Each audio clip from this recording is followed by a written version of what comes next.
Olá, eu sou Vera Morgado e começa agora a revista da Câmara, com as notícias que foram destaque na semana. PEC da reforma da Previdência começa a ser analisada na Câmara e já tem parecer favorável do relator. Deputados aprovam o texto base da reforma do ensino médio.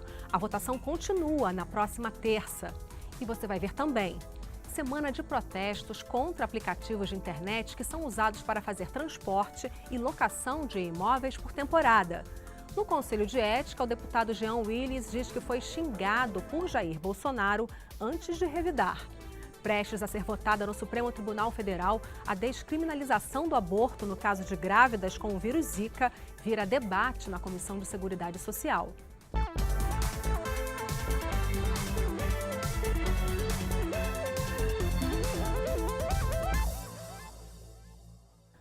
Na semana que passou, o governo apresentou ao Congresso a proposta de reforma da Previdência, que valerá para todos os trabalhadores, com exceção dos militares, PMs e bombeiros inclusive. Ao chegar ao Congresso, o documento ganhou o número de PEC 287 e já recebeu o parecer favorável do deputado Alceu Moreira, do PMDB do Rio Grande do Sul. O texto deve ser apresentado na Comissão de Constituição e Justiça e Cidadania nesta segunda-feira para análise da constitucionalidade. O deputado Alceu Moreira entregou nesta quinta-feira o parecer favorável à proposta de reforma da Previdência. De acordo com o relator, a PEC enviada pelo governo atende os princípios constitucionais. A proposta é admissível do ponto de vista constitucional, jurídico e da técnica legislativa. Nós estamos já convocando para quarta-feira à tarde a apreciação, aí sim, do voto do relator. E a gente imagina que até o fim de semana nós tenhamos concluído a fase que compete a nós nessa construção de uma reforma cuja expectativa é enorme. O governo aposta na aprovação da PEC para tornar o sistema previdenciário sustentável, mas o brasileiro vai ter que trabalhar bem mais para poder se aposentar. O primeiro ponto da proposta é o aumento da idade mínima para 65 anos, tanto para os homens como para as mulheres. Além disso, o tempo mínimo de contribuição sobe de 15 para 25 anos.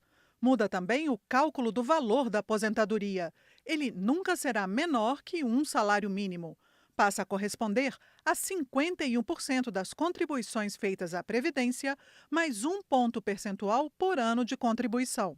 Para receber o benefício integral, será necessário contribuir por 49 anos.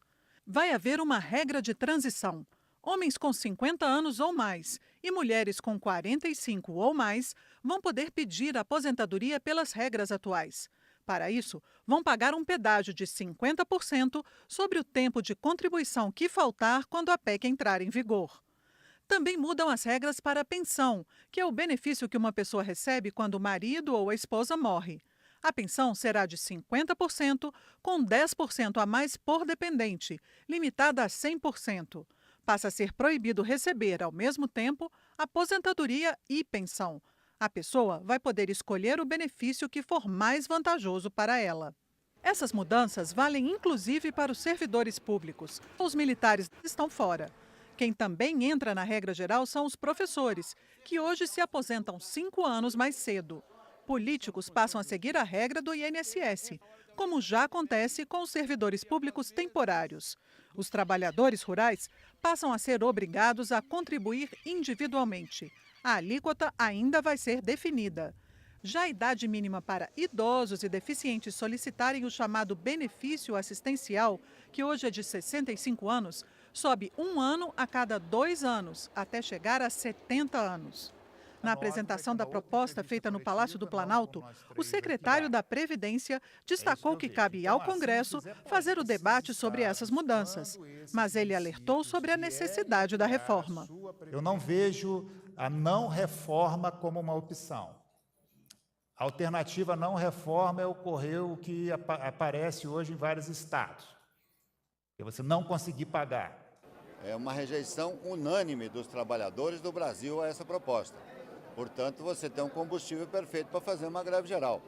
É lógico que na negociação nós vamos apresentar alternativas. Ou nós fazemos uma reforma que permita que no futuro os segurados da Previdência possam ter condições de receber as suas aposentadorias e pensões ou não. É mentira essa história do governo de que a Seguridade Social é deficitária. O ano passado, com toda a crise, com toda a dificuldade, a Seguridade Social teve um superávit de 22 bilhões de reais. Isso porque foi um ano difícil, um ano de crise e muito desemprego. Acho que nós precisamos dar uma solução federativa para a Previdência, nós precisamos colocar isso tudo num saco só e reformar profundamente a Previdência, como foi feito em Portugal, criando uma taxa de solidariedade, todos nós reduzindo os nossos salários, criando, enfim, um pacto nacional para podermos pagar as gerações futuras.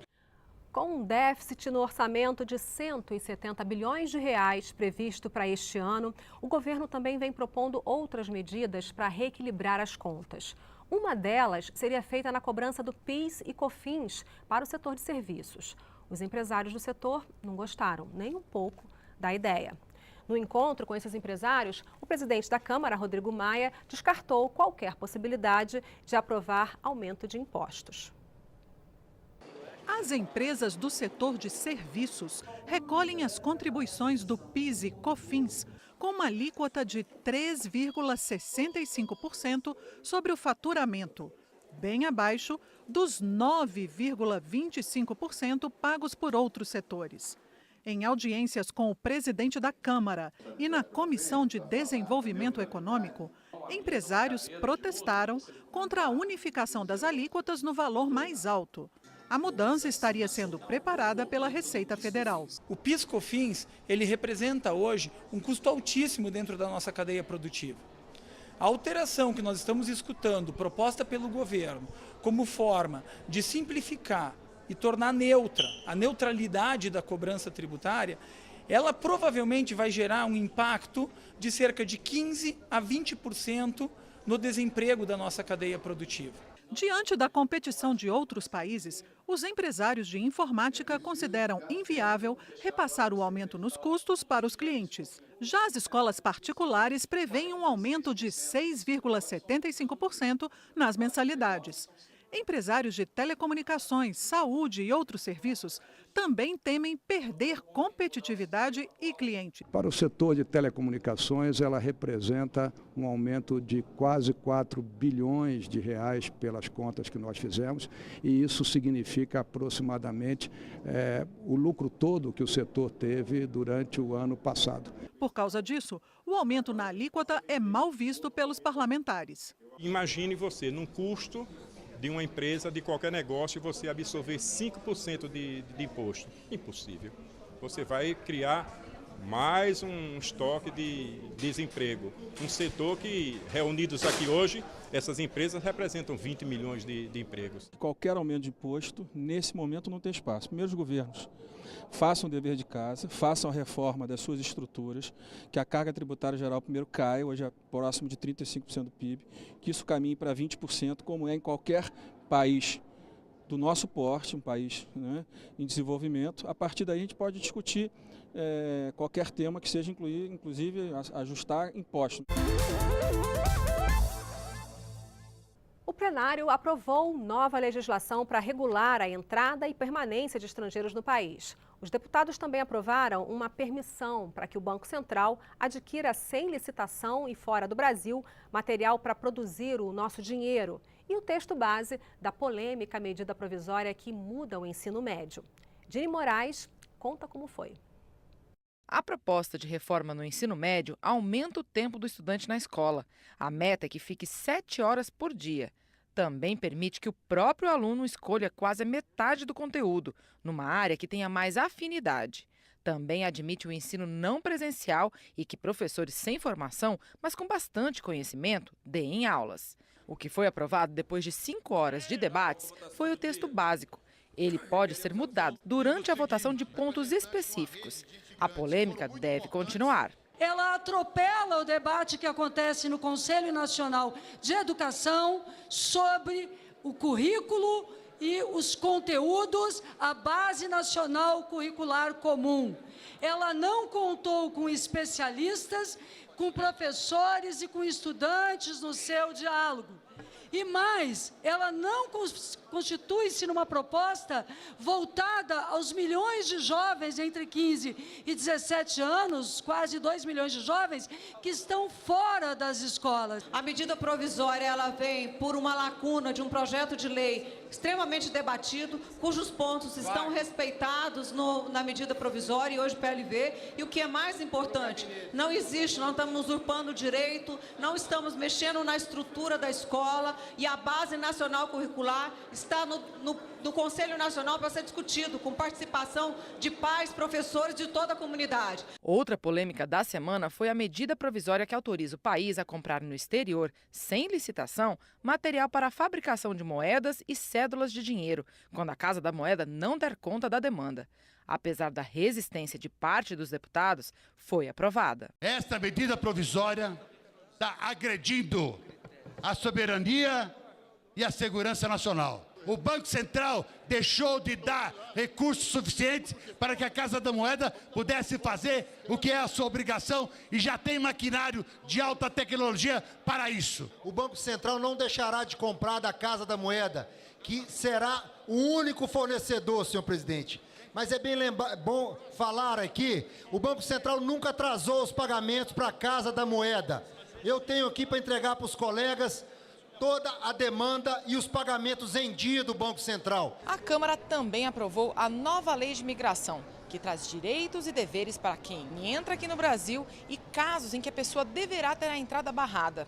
Estabelece normas para vistos, deportações, refugiados, deslocamentos em cidades de fronteira e até para brasileiros que vivem no exterior. A única divergência foi sobre a repatriação, quando a pessoa é devolvida para o país de origem. O que foi aprovado proíbe que isso seja feito com menores de 18 anos, refugiados e apátridas, pessoas que não têm nacionalidade. Nós, de fato, sempre tratamos bem o estrangeiro, mas é preciso que, além do afeto, do carinho e do respeito, a gente possa facilitar de forma documental a vida desse estrangeiro. Por isso, nós temos que regularizar a vida dos estrangeiros aqui. Ainda mais nesse momento que nós temos mais de 60 milhões de refugiados pelo mundo. Viraremos porto, viraremos chegada de todos aqueles que estejam saindo do seu país, seja por que motivo for, e encontrarão as portas do Brasil abertas. Imediatamente transformam-se em cidadãos brasileiros com direito à defensoria pública para defender o direito que ele ilegalmente conquistou. No Conselho de Ética, o deputado Jean Willis alegou que foi xingado pelo deputado Jair Bolsonaro antes de revidar com um cuspe durante a votação do impeachment em abril. Willis também acusou Bolsonaro de fraude em um vídeo que mostraria premeditação no episódio do cuspe. Jean responde a uma representação no Conselho por quebra de decoro parlamentar. O parecer final do relator deve ser apresentado antes do recesso. Na reunião do Conselho de Ética desta terça-feira, foi ouvida a última testemunha de defesa do deputado Jean Willis. A deputada Maria do Rosário, do PT do Rio Grande do Sul, disse que não presenciou a confusão entre Willis e Jair Bolsonaro, mas afirmou que em outras ocasiões presenciou Bolsonaro ofendendo Willis por causa da orientação sexual do deputado. Na sequência, foi a vez do depoimento do próprio Jean Willis. Ele afirmou que no dia da votação do impeachment, Bolsonaro gritou ofensas contra ele, que cuspiu de volta numa reação emocional. Estava caminhando em direção ao meu lugar, eu vi queima-rosca. Sai queima-rosca. E eu virei para ver quem era. E quando eu olhei, era o deputado Jair Bolsonaro, que olhou para mim e fez: "Tchau, querida." Eu não sei se Vossa Excelência já se colocou no lugar de alguém que nasce e cresce sob o signo da injúria. Nós, os grupos difamados, toleramos muita coisa nessa vida. E eu tolerei 6 anos esses insultos. E naquela hora, tomado de uma reação que eu nem mesmo esperava que eu fosse ter, porque corre nas minhas veias sangue humano e não sangue de barata, eu cuspi na cara daquele fascista. Porque foi mais forte do que eu. Se Vossa Excelência me perguntasse antes daquele clima, antes daquele dia, se eu seria capaz de cuspir numa pessoa, talvez eu dissesse que não. Não, certamente eu diria que não. O relator da comissão, o deputado Ricardo Izar, disse que vai entregar o relatório em no máximo 10 dias úteis. Na sequência, os conselheiros decidirão se o Willis deve ou não ser punido pela cusparada. Izar explicou por que quis ouvir o representado. O que a gente estava estudando aqui era se houve algum tipo de atenuante, se foi uma ação, reação. É isso que foi examinado e eu vou levar tudo isso em consideração. Você vai ver daqui a pouco na revista da Câmara. Semana de protestos contra aplicativos de internet que são usados para fazer transporte e locação de imóveis por temporada. Prestes a ser votada no Supremo Tribunal Federal, a descriminalização do aborto no caso de grávidas com o vírus Zika vira debate na Comissão de Seguridade Social. É só um instante.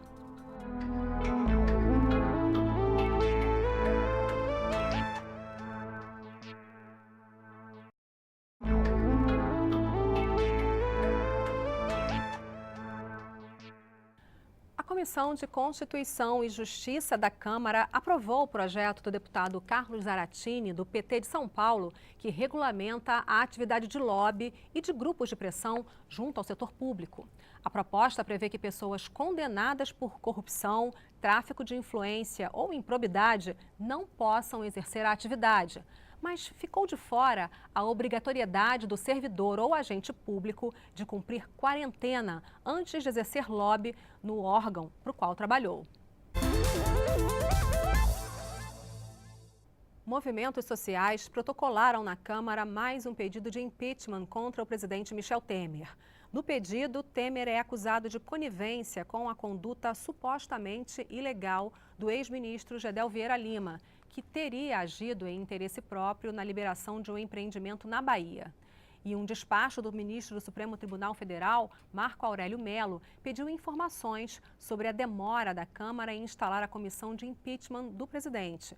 O ministro do STF cobra o cumprimento da decisão que proferiu em abril desse ano.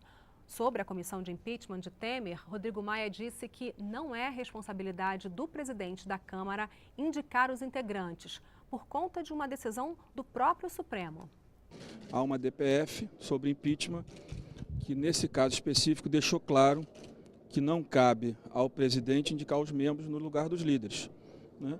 A matéria ainda não foi, a decisão liminar do ministro Marco Aurélio ainda não foi julgada, acho que deveria ser julgado antes. Houve um pleito da pessoa que ingressou e ele manda para a Câmara para que a Câmara explique por que a comissão não foi instalada, né? Acho que ela não foi instalada porque essa é uma atribuição dos líderes e os líderes ainda não indicaram os membros.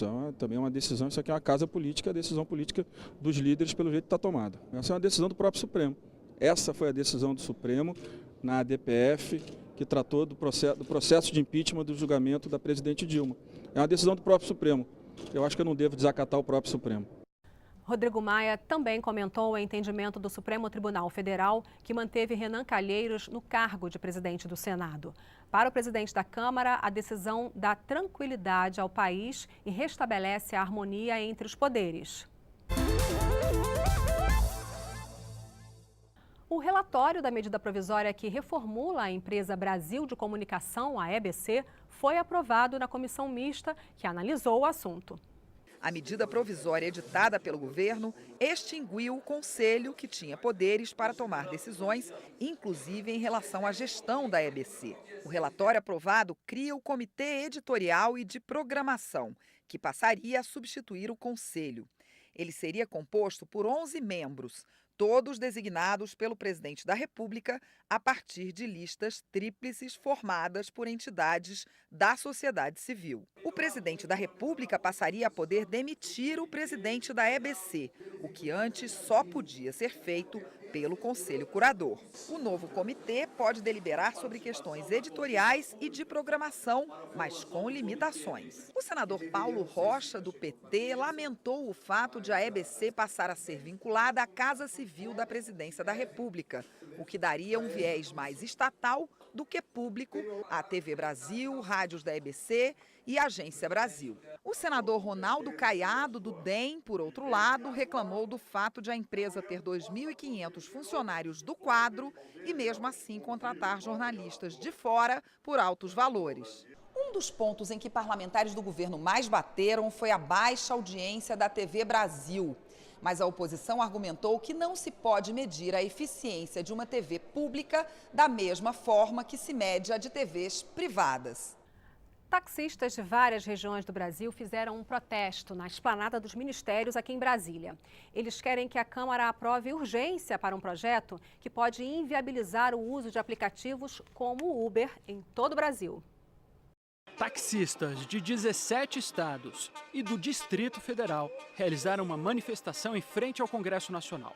O objetivo era pressionar os deputados a analisar um projeto de lei que proíbe o serviço do transporte privado individual no Brasil, como o Uber.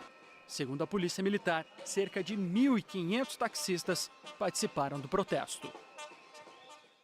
E assim como o Uber, aplicativos que promovem o compartilhamento de residências vêm sofrendo forte resistência do setor tradicional. A Comissão de Turismo debateu com especialistas os serviços de empresas que usam a tecnologia para aproximar clientes e proprietários de imóveis interessados em alugar casas por temporada. Representantes do setor hoteleiro consideram esse tipo de concorrência desleal. O Airbnb é o aplicativo mais famoso para o aluguel de quarto ou casa para temporada. O funcionamento é simples. Pelo celular, o hóspede escolhe o imóvel de sua preferência e fecha negócio pagando com cartão de crédito. O aplicativo cobra 3% do locatário e 8% do locador. Nos últimos 8 anos, o Airbnb chegou ao impressionante número de 150 milhões de hóspedes em todo o mundo. E o rápido crescimento deste tipo de negócio está gerando atrito com o setor de hotelaria. É natural que a escala que a gente deu para a alocação por temporada, que já está prevista em lei, incomode setores tradicionais, né? E é por isso que a gente vem se colocar à disposição do governo e da sociedade para fazer esse debate. O representante do setor hoteleiro reclamou de concorrência desleal. Os negócios feitos pelo Airbnb são enquadrados na lei do inquilinato como aluguel por temporada e, por isso, não pagam os impostos que são cobrados dos hotéis. Os hotéis estão sendo fechados em média de 1 a cada mês nas grandes capitais, onde receberam as Copas do Mundo, as Olimpíadas, e se prepararam para o turismo crescer. O turismo não cresceu e o que está vindo está indo para residências e não está pagando os impostos que o Brasil precisa, que as cidades precisam, que o Estado precisa. O presidente da Comissão de Turismo, deputado Herculano Passos, defendeu que os aplicativos de aluguel para temporada sejam regulamentados em lei específica e também passem a pagar impostos. O parlamentar explicou que uma comissão especial será criada na Câmara para analisar o assunto. Para fazer esse debate ser aprofundado. Esse seminário, ele está ouvindo partes e agora nós temos que regulamentar através de uma legislação. Já está em funcionamento a comissão especial criada para analisar a legalidade do aborto no Brasil. O colegiado foi criado por decisão do presidente da Câmara, Rodrigo Maia, depois que uma turma do Supremo Tribunal Federal entendeu, num caso específico, que não é crime interromper a gravidez até o 3º mês de gestação. O deputado Joaquim Passarinho, que integra a comissão, afirmou que, se existe alguma lacuna na lei, quem vai preencher é o Poder Legislativo e não o Judiciário. Precisamos ouvir a todos, né? Mas a minha posição é que a gente possa debater o aborto de maneira científica, né? E decidir quando é que é a vida ou quando não é a vida. Eu não posso decidir se é 2 meses, se é 3 meses, eu acho que não cabe a nós cada um dar nossa posição. Nós temos que saber quando começa a vida. Na hora que começa a vida, a partir daí, para mim, é aborto. Já a descriminalização do aborto no caso de grávidas contaminadas com o vírus Zika foi debatida na Comissão de Seguridade Social e Família da Câmara, no momento em que o tema também está para ser votado no Supremo Tribunal Federal. A procuradora federal do Rio de Janeiro, Marina Filgueira, não chegou a defender a descriminalização, mas enfatizou que nos países onde o aborto não é crime, não houve aumento do número de casos. E falou especificamente das grávidas com o vírus Zika, em que o bebê pode nascer com microcefalia. Elas estão abandonadas, muitas vezes pelos seus próprios companheiros, e estão sozinhas, sem amparo do poder público, que não tem dado conta de absorver essa demanda. O presidente da Associação Nacional de Cidadania pela Vida foi enfático nas críticas ao aborto, até mesmo nos casos de mulheres com Zika. A proteção da vida do nascituro tem prevalência, por princípio, durante toda a gravidez, sobre o direito de autodeterminação da gestante, não podendo ser relativizada. É digna uma criança com síndrome de Down? É digna uma criança com microcefalia? É digna a mãe dessa criança ter que criar um filho com essa doença? Tá? Então, essa discussão, meus amigos, é totalmente despicienda, desnecessária e até muito estranha, para não dizer outra coisa. A mesma opinião tem a presidente do Movimento Nacional da Cidadania pela Vida, Brasil Sem Aborto. Ela mostrou um vídeo em que uma grávida com o vírus Zika resolveu não abortar. Eu não tenho coragem de matar meu filho. Eu olhei para ele, eu disse, velho, vamos embora daqui, não quero ficar aqui não. Quando nós chegou, ele disse, senta aqui para a gente conversar. Eu, pode dizer, ele disse, olha, nós não queríamos um menino, eu disse, era. Não era um rapaz que a gente queria, eu disse, era. Eu disse, então pronto, vamos aceitar nosso filho, da forma que Deus permitiu. O deputado Adelmo Carneiro Leão, que é médico, lembrou que a quantidade de abortos clandestinos no Brasil é grande. 1 milhão de abortos clandestinos com as mães, além de perderem os seus filhos, além de sofrerem todas as consequências, correm o risco de vida, porque são criminalizados de toda forma. Também esse processo de criminalização, e a criminalização não está só na questão legal, ela está no próprio processo de acolhimento, né, ou na falta de acolhimento, no preconceito que existe em relação a essas mães que são condenadas por elas mesmas, por uma condenação de consciência, pelos familiares. Quantos abortos são feitos porque os pais rejeitam uma menina que eventualmente se engravidou? Eu apenas questiono exatamente de onde vêm esses números, não Vossa Excelência, porque, por exemplo, os números mostrados nessa reportagem que foi apresentada, nessa grande rede de televisão, vêm de uma associação que é pró-aborto. E é isso. Você pode rever a revista da Câmara na nossa programação e também pela internet. O endereço é noticias.câmara.leg.br. Muito obrigada pela sua companhia. Tchau!